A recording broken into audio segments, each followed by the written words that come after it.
Yan, nakagawa na tayo ng Milo gelatin. Yan. Ito, hinaluan ko lang ng kondensada. Tapos, gelatin.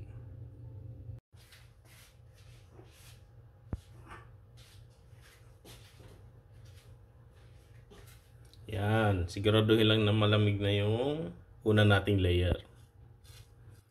Para maglagay na ito, second layer.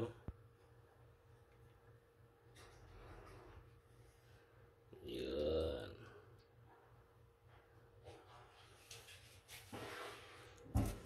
Yan. Tapos yan, papalamigin natin ulit. Yan, ito lang ang ginamit ko, yung white gulaman ng Mr. Gulaman. Baka naman, yun. Inon lang, dinivide ko lang siya sa tatlo.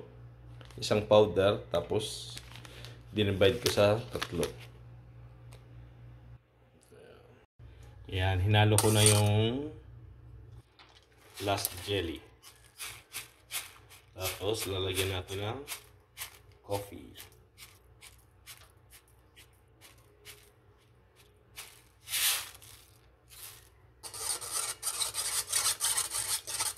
Yan, tapos nilagyan ko pala ng asukal. Kaunti lang, kaunting tamis lang.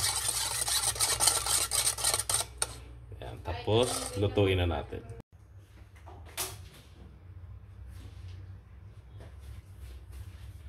Yan, so ito na yung top layer natin.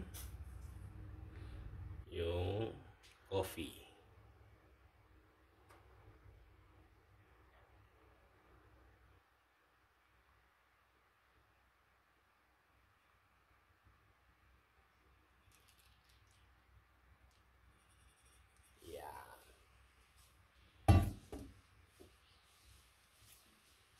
Tapos antin ulit natin lumamig.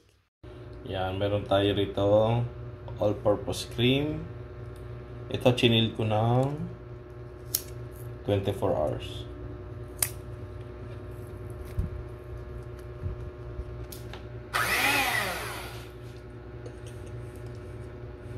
Tapos gamitan natin ng yan, pag napadoble na natin yung size niya, okay na yun. Yan, meron tayong condensed milk. Yun, Jersey, baka naman. Tapos yan, chill din tong condensed, pero hindi ko ubusin.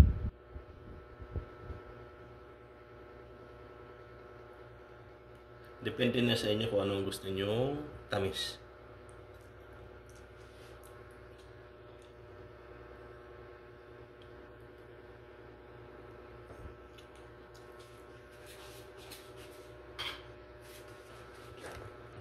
Tapos yan.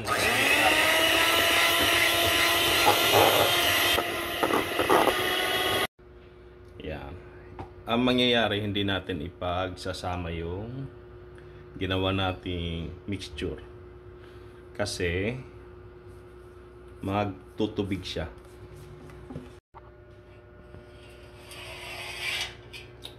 Para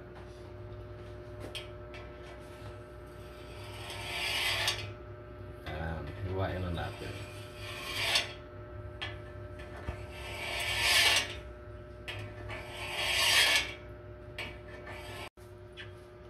Yan, ito na yung resulta.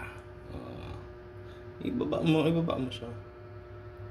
Yan, merong tatlong layer. Ano mo kasi? Yan. Yan. Yun, ang ganda oh. Diba?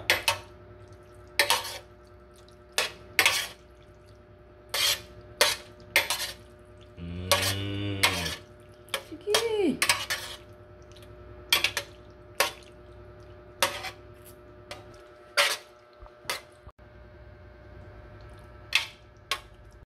So, ito ang mangyayari. Hindi natin pinagsama. Para yung kukuha, diba, kuha na baso. Yan. Lalagay lang dyan.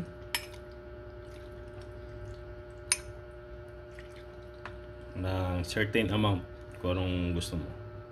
Tapos yan, lagyan ng cream. Yung mixture na ginawa natin. Then, voila.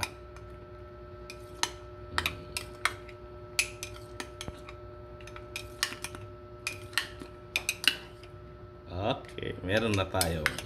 Level up na coffee jelly.